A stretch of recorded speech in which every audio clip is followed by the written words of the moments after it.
We unpack. We unpack. We unpack. Coming to you live. Boxing Ego Unpacked. Yeah.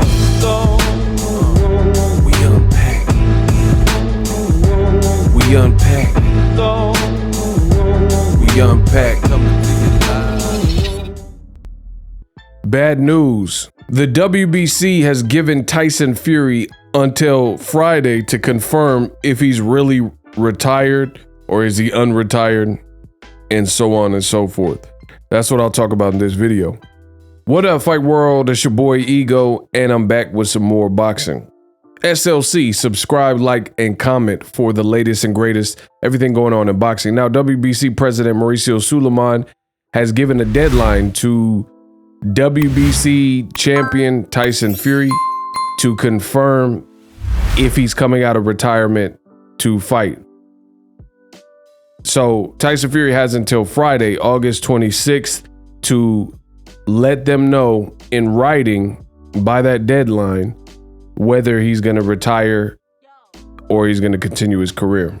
Now, the reason I say this is bad news is because Tyson Fury is a guy who has consistently lied to the public, said things, he's failed a drug test before, you know, says these crazy things, and you have the WBC organization and they're giving him every chance in the world to pretty much move how he wants to move and decide at his own pace what he's gonna do.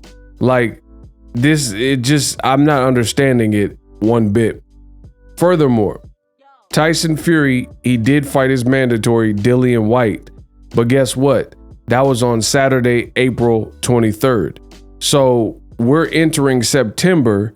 Tyson Fury, April 23rd, announced that he was retiring, right? If you go back and watch Wembley and all that, he said he was retiring, right? So you mean to tell me that this has been in limbo since his alleged retirement, April 23rd? Now, despite beating Dillian White and claiming retirement, at least on that date, there's several different interviews and, you know, quotes where he said he was going to fight Francis Ngannou, where he says he was going to fight Derek Chisora, a guy he's already beaten twice. And he said he was going to have a third fight with him. He says that he was going to, you know, whoop Joshua. He says that he was going to stay retired. He was going to unretire. And it's just old. And I don't understand why an organization like the WBC won't just actually figure out what's going on with the division, and they're allowing this. The WBC has done so much in recent years. That looks bad. It's not even countable. It's going to be very hard to count all the little isolated things. Like, for example, Jermell Charlo, he fought and had a tough fight with Castano, knocks him out to prove to the world that he's better than Castano, because you have to keep in mind, first fight was a draw. Some people thought it could have went Castano's way. Some people thought it was Charlo's way. Some people were happy with the draw.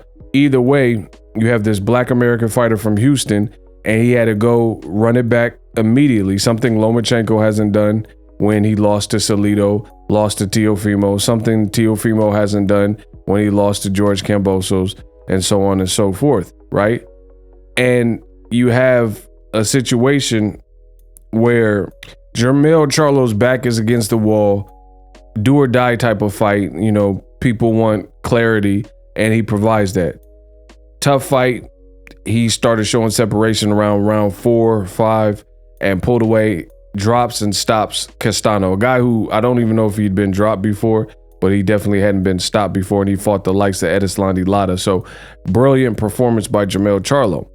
Now, the funny thing is, all of a sudden, you have Tim Tszyu, who says he was ready to fight Charlo, and all of a sudden, like literally, I remember seeing reports literally weeks after the Castano fight, and it was suggesting that Charlo has to fight his mandatory.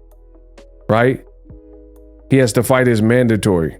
Now, that particular fight was with the WBO, but this is one of the problems in boxing is inconsistent behavior like this. How is it that Charlo just beats Castano and then weeks later, the WBO is telling him he has to fight Tim Tszyu?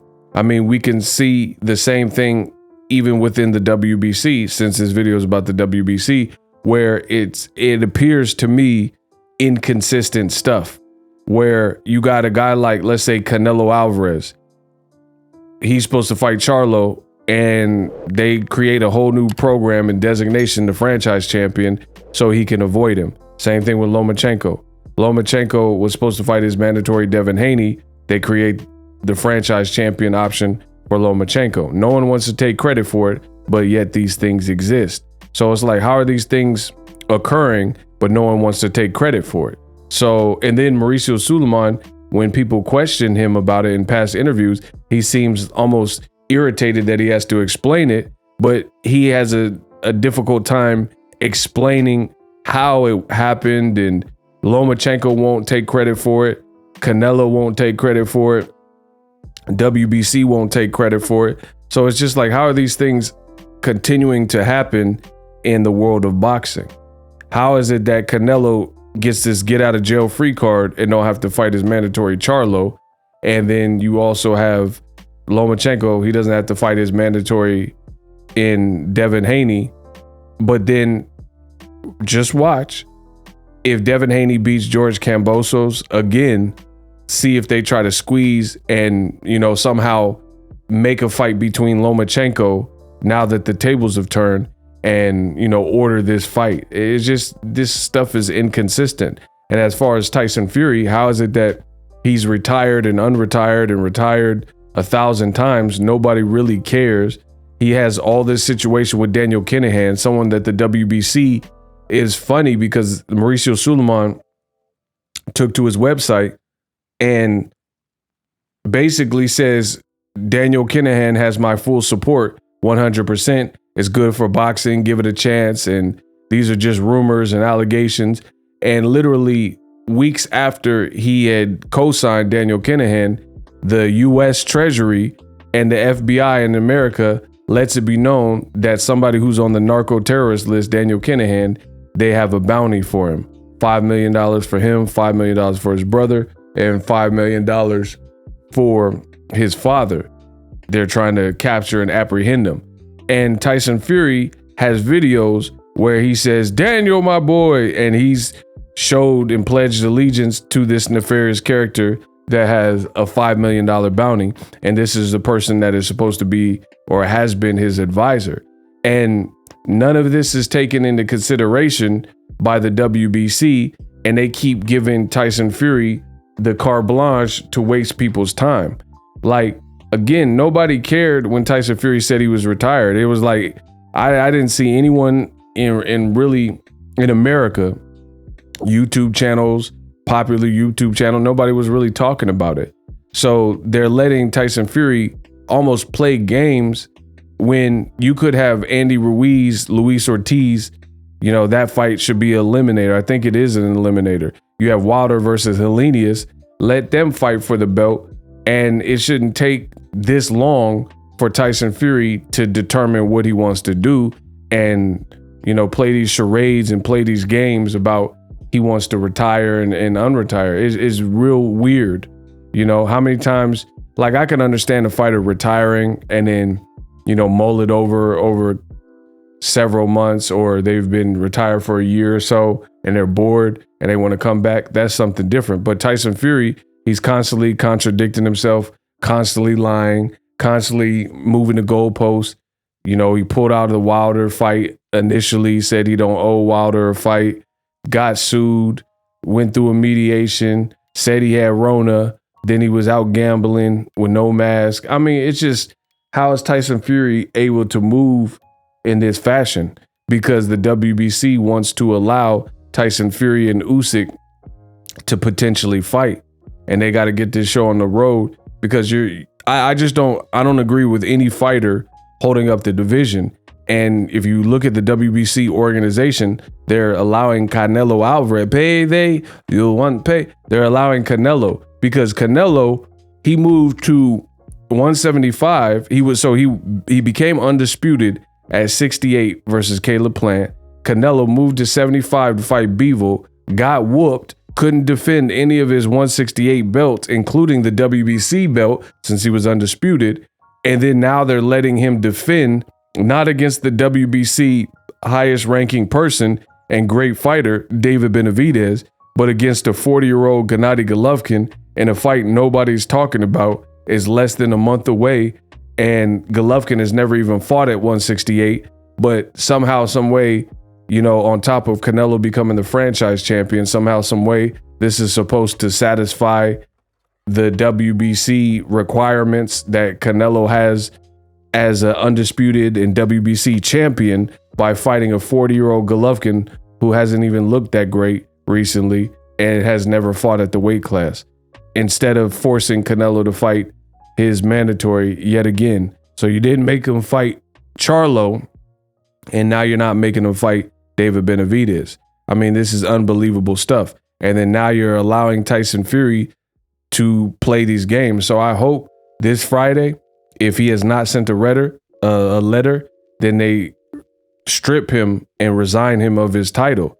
Because again, there's different sanctioning bodies in boxing, but I remember Rigondeaux.